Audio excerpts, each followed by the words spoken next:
Russia হঠাৎ এমন কি তৈরি করল যা দেখে গোটা বিশ্বের ঘুম উড়ে গেছে। আমেরিকা থেকে শুরু করে ন্যাটো সবাই এখন চরম আতঙ্কে।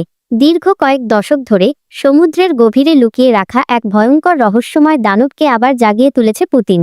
এটা কি কোনো যুদ্ধ জাহাজ, নাকি কোনো দানবীয় বিমান? এর উত্তরটা আপনার কল্পনাকেও হার মানাবে। দক্ষিণ রাশিয়ার এক গোপন সামরিক বন্দরে সম্প্রতি ধরা পড়েছে এক অদ্ভুত যানের অস্তিত্ব। একে বলা হচ্ছে এক অরণ্য প্ল্যান। সোভিয়েত ইউনিয়নের পতনের পর সবাই ভেবেছিল এই প্রযুক্তি হয়তো চিরতরে বিলুপ্ত হয়ে গেছে, কিন্তু পুরো পৃথিবী অবাক হয়ে দেখল যে রাশিয়ার বিজ্ঞানীরা গোপনে এর এমন এক শক্তিশালী সংস্করণ তৈরি করেছে যা বর্তমান বিশ্বের যে কোনো সামরিক হিসাব পাল্টে দিতে পারে। এই দানবটি রাডারের চোখে ধুলো দিয়ে সমুদ্রের পানির মাত্র কয়েক মিটার উপর দিয়ে ঘন্টায় ৬০০ কিলোমিটার বেগে উড়ে যেতে পারে। একবার গভীরভাবে ভেবে দেখুন, এটি একটি বিশাল জাহাজের মতো ভারী ওজন বইতে পারে, আবার একটি শক্তিশালী যুদ্ধবিমানের মতো দ্রুত গতিতে ছুটতে পারে।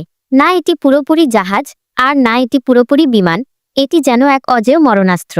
এর সবচেয়ে ভয়ঙ্কর দিক হল এর অদৃশ্য হওয়ার ক্ষমতা। এটি সমুদ্রের ঢেউয়ের খুব কাছ দিয়ে ওড়ে বলে আধুনিক কোনো রাডার একে সহজে শনাক্ত করতে পারে না। ফলে এটি চোখের পলকে শত্রুর সীমানায় ঢুকে ধ্বংসলীলা চালিয়ে আবার গায়েব হয়ে যেতে সক্ষম। আন্তর্জাতিক প্রতিরক্ষা বিশেষজ্ঞরা দাবি করছেন এটি কেবল একটি সাধারণ যান নয়, এটি আসলে একটি চলন্ত এয়ারক্রাফট ক্যারিয়ার বা ভ্রাম্যমাণ সামরিক ঘাঁটি, যা একই সাথে অসংখ্য ড্রোন, অত্যাধুনিক যুদ্ধবিমান এবং বিধ্বংসী সব নিউক্লিয়ার মিসাইল বহন করতে পারে। আমেরিকা বা পশ্চিমা দেশগুলো টেরও পাবে না কখন এই দানব তাদের উপকূলে এসে হাজির হবে। এর আগে মানবজাতি এমন কোনো অদ্ভুত অস্ত্র দেখেনি যা পানির উপর দিয়ে এভাবে দাপিয়ে বেড়াতে পারে। কিন্তু প্রশ্ন হলো, রাশিয়া কেন হুট করে এই পুরনো রহস্যময় প্রযুক্তিকে আবার নতুন করে সামনে আনল?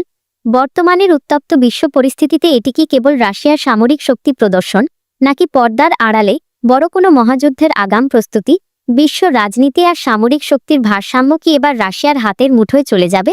রাশিয়ার এই গোপন দানব এখন গোটা বিশ্বের জন্য এক মস্ত বড় আতঙ্ক আর অমীমাংসিত রহস্য, যার প্রকৃত উত্তর হয়তো লুকিয়ে আছে ক্রেমলিনের পরবর্তী কোনো গোপন চালে।